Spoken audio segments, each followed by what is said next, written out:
of the Randall estate, relic of the era known as the Roaring Twenties. It was built by my Uncle William Randall, tycoon and philanthropist, whose will is now being read in the library by the family lawyer. That concludes the reading of the will and its provisions. Now I would like to read the balance sheet as prepared by Beardsley, Mullins, and Myers. Assets, including bank accounts, stocks, physical properties. This is Aunt Carolyn. The society columns often refer to her as Long Island's most gracious hostess. And this is my cousin Eric, 7-goal polo player, 8 martini drinker, and voted by his Princeton classmates the man most likely to be disinherited. And this is me, Maggie Barrett, graduate of Western Avenue Public School, East Oakland High, and Forrester Business School. I came to live with Uncle William and Aunt Carolyn 2 years ago when Papa died. Which translated into net figures means you owe a total of $463.73. $463.73 in the red. You are now seeing how people of breeding take one of life's blows. They could have been forgiven if they'd reacted violently, but not Aunt Carolyn and Eric. They just sat. The Golden Age of Television presents Patricia Crowley, Lorene Tuttle, and Elliott Reed, starring in I Remember Caviar. After these messages, Television presents I Remember Caviar. Maggie, what could have happened? Well, Mr. Prescott told us how Uncle William was the last of the rugged individualists. He made his fortune with daring and lost it the same way. Seems incredible. We're poor. Poor? Darling, where do you pick up those words? I knew a poor boy at Princeton once. He used to wear starch in his button-down collars. Honestly, now we're all behaving as if Uncle William committed a crime. We'll make out. We'll find a small apartment, and Eric and I'll go to work. Work? Maggie, where do you pick up those words? From my roommate at Forrester Business School. She wore starch in her midi blouse. Well, fortunately, I'm paid up at the club until next month, so I'll move in there.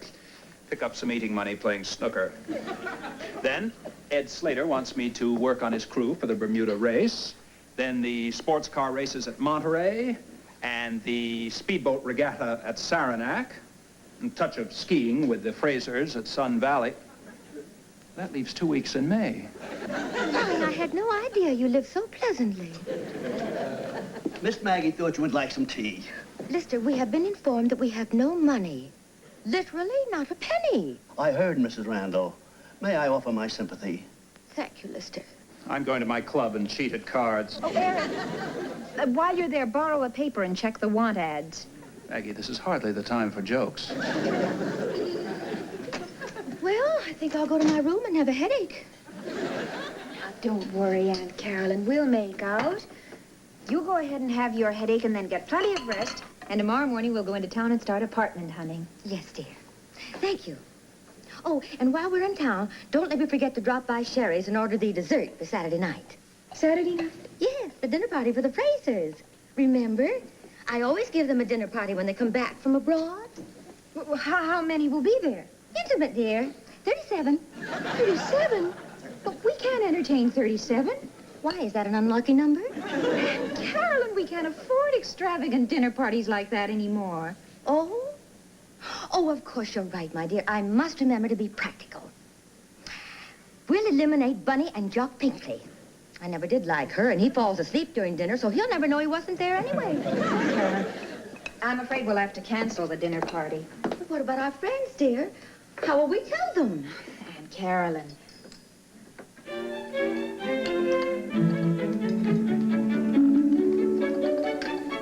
How about 14? I'm sure I can think of someone else I dislike if I concentrate. Well?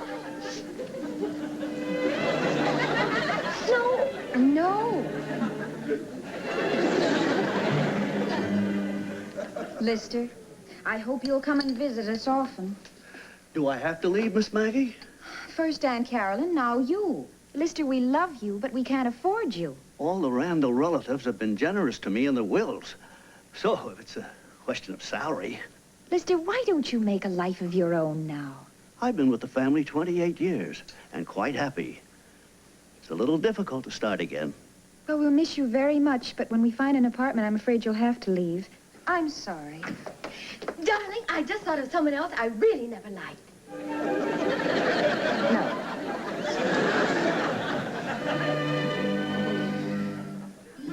Any illusion I may have had that Aunt Carolyn could accept the harsh realities of the situation was dispelled the next morning when we began apartment hunting. Aunt Carolyn insisted on the building where the Sitwells lived. Everybody knew they were destitute. They hadn't been to Europe in 3 years. Yes, it might just do. 8 rooms on 2 floors. And the present tenant will be out the first of the month. Of course, it has no library, but then our books can go into storage. Shoulders to the wheel. Oh, yeah. Yes, well, I'll draw up the papers, Mrs. Randall. May I have the name of your bank, please? Bank? Oh, yes, it's that one that Buzzy Forbes is the director of. What's the name of it, dear? Chase Manhattan. Chase Manhattan. Chase Manhattan. How clever of you to remember. They were the first words I ever uttered. Is that a checking or a savings account? Neither. What is it that you do have at the Chase Manhattan Bank? Friends on the board of directors. Would you mind telling my aunt what the rental is? Oh, certainly. It's $900 a month. Oh! She conceded 900 couldn't be squeezed into nothing too often. Our standard of living dropped very fast after a morning of apartment hunting. They kept getting smaller and smaller. We returned home beaten, but bowed.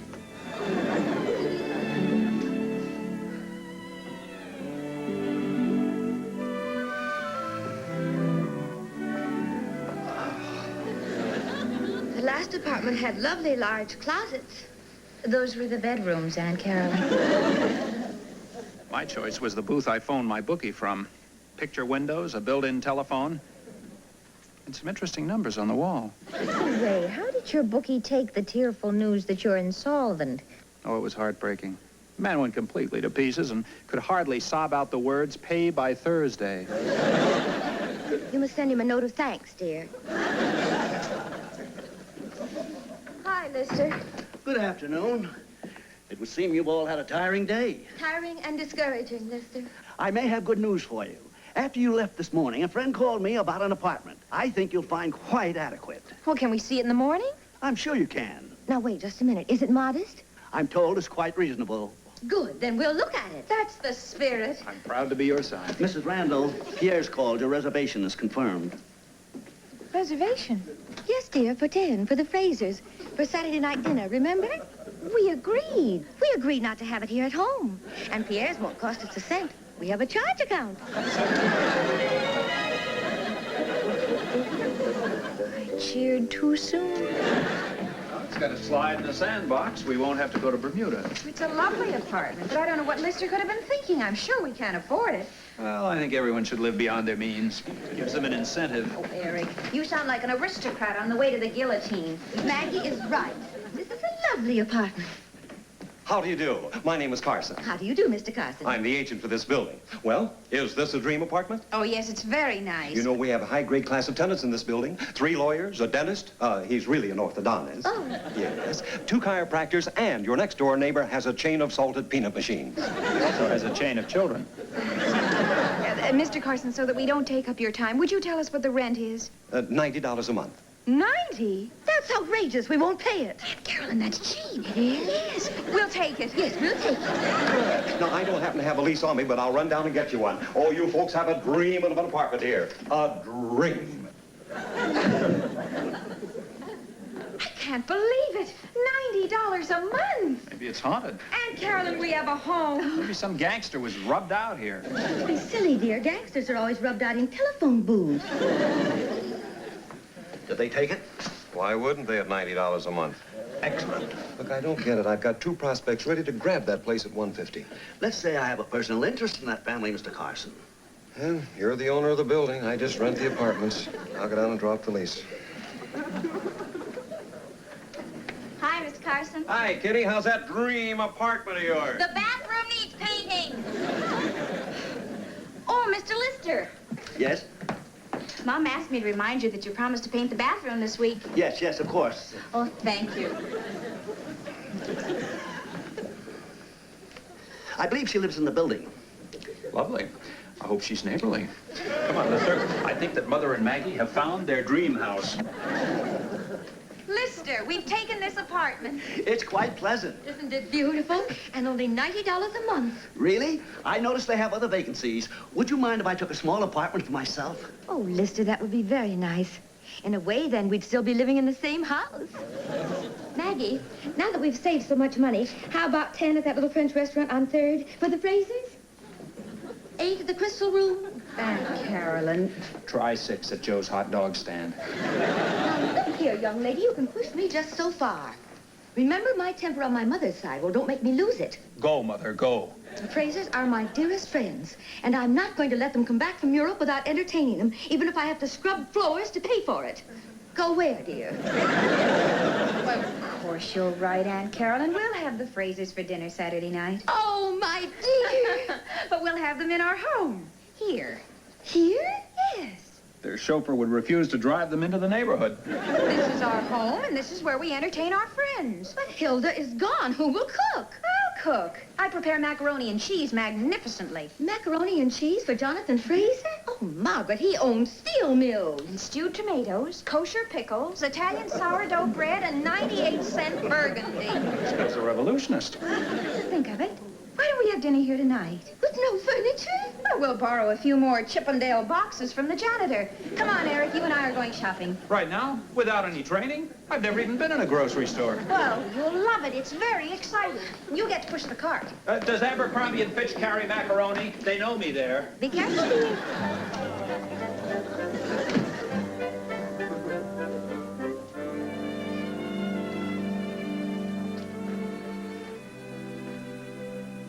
Convenient. A movie theater right next door. Oh, we won't have to look in the newspapers to see what's playing. Pardon, madam, I couldn't help overhearing, but are you really going to serve the Frasers macaroni and cheese? Now, Lister, you're going to have to learn to be practical. Our standard of living has changed, and you're going to have to make an adjustment. You'll have to accept that there's nothing wrong with macaroni and cheese and sourdough bread and 98-cent burgundy.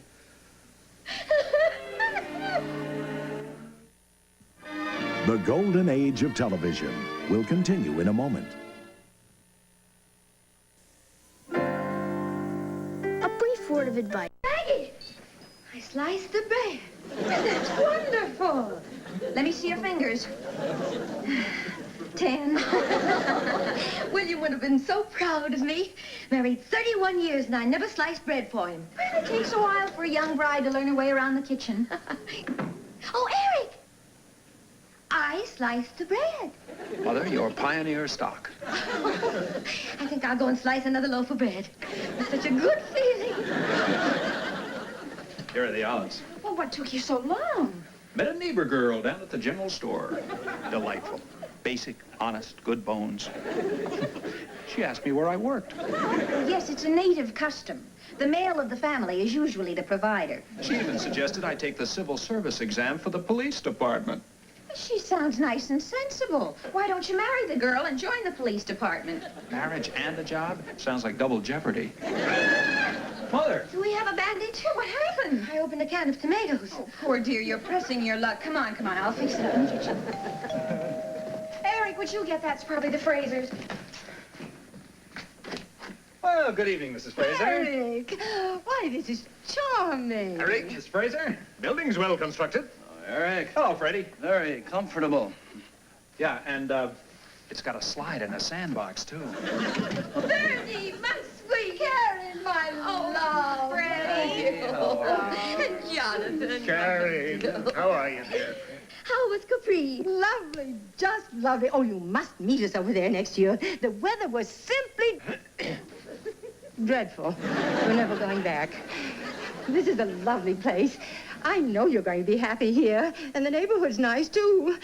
Oh, why can't you come and stay with us? Oh, Bernie, don't be sad. It's sort of fun.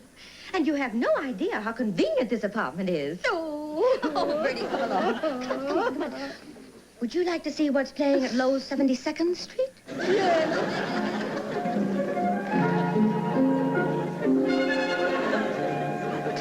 Why don't don't you show us around, Eric? We have. This is it.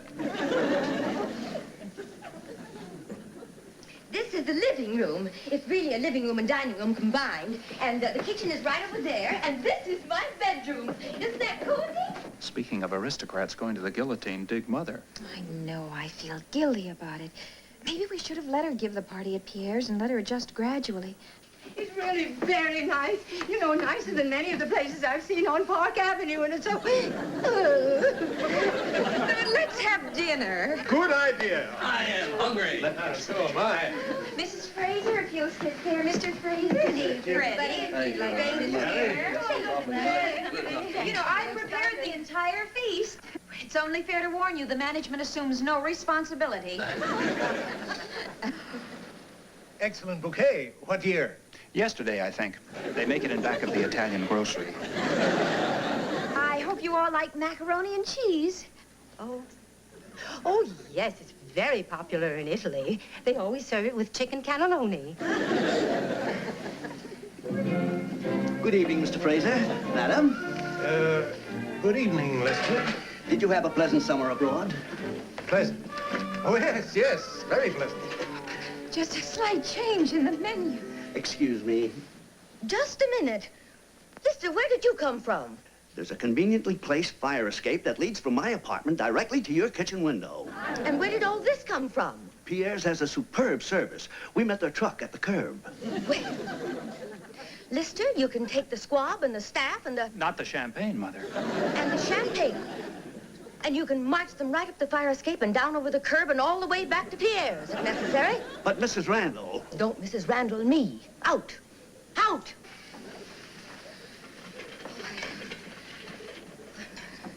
I'm sorry, Bertie and Jonathan, but that's the way I feel. You don't say. Well, that's pretty doggone noble. Are you trying to intimate that I've never eaten macaroni and cheese before? Bertie, get into that kitchen and help Carrie bring in the chow. Yes, Jonathan. Heavens, Jonathan. And let's not sit around terrified that we might say the wrong thing. Eric, Carrie, and Maggie are penniless, broke, busted. They'll make out. Now, what can I do to help? You can give Eric a job.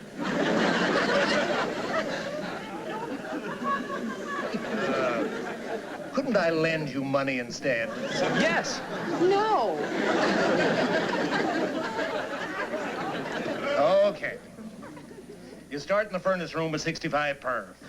Jonathan, look. I opened the can. I just helped it. Good. I'll fire the housekeeper. Let's eat. It was a wonderful dinner, wasn't it, Bertie? Oh, yes, it was.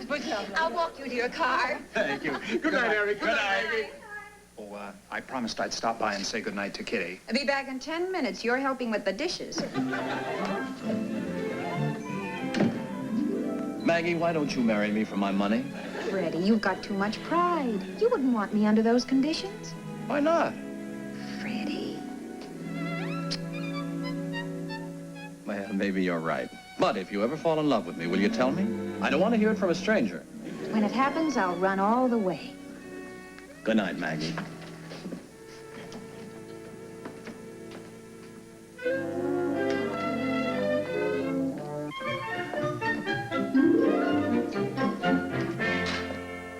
You're back?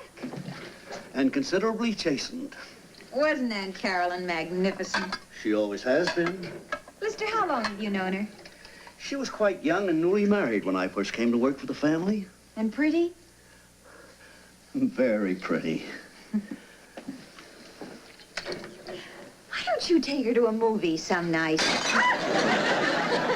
I would guess that's the first plate you've dropped in 28 years.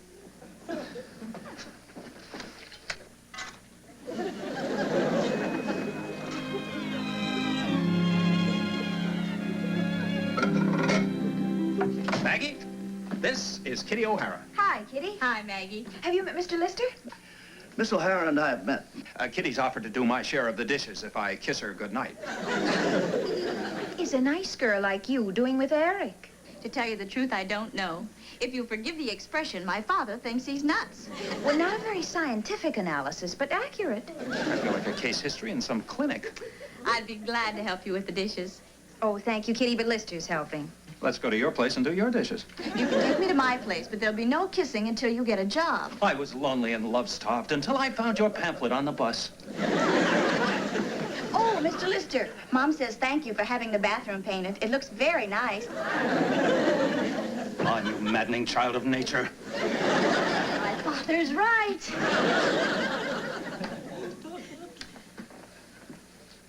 Shall we finish the dishes, Mr. Landlord? Miss Maggie, I told you all the family was very generous to me in their wills. Every time a relative left this world, you went up in it, huh? What else do you own? 2 more buildings, a supermarket, and 300 shares of U.S. Telephone. Oh, wow. Lister, I'm very happy for you. But the rent'll be whatever it's supposed to be.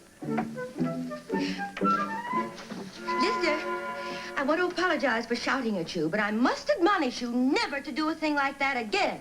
You have my promise. And as for you, Maggie, I thought for a while that you might be able to manage this family's future. But I'm sorry to have to say that in times of crisis, you wavered. It's apparent that I am going to have to be the strength. Yes, Aunt Carolyn. Now, finish the dishes, dear, and then get to bed early, because we want to be up bright and fresh tomorrow morning when we start looking for jobs. We? Does that we include you, Aunt Carolyn? Yes, darling. You know, I haven't seen that picture that's being advertised in our living room window. Lister, suppose you and I go tomorrow night. I guess that's the first dish he's broken in 28 years. Second, madam.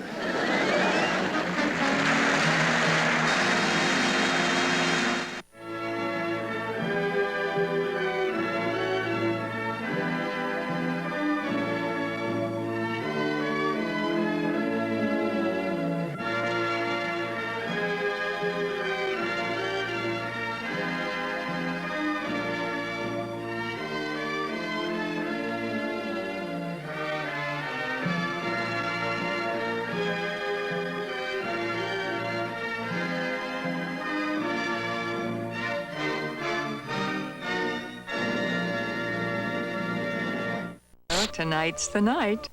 The game is a question of scruples.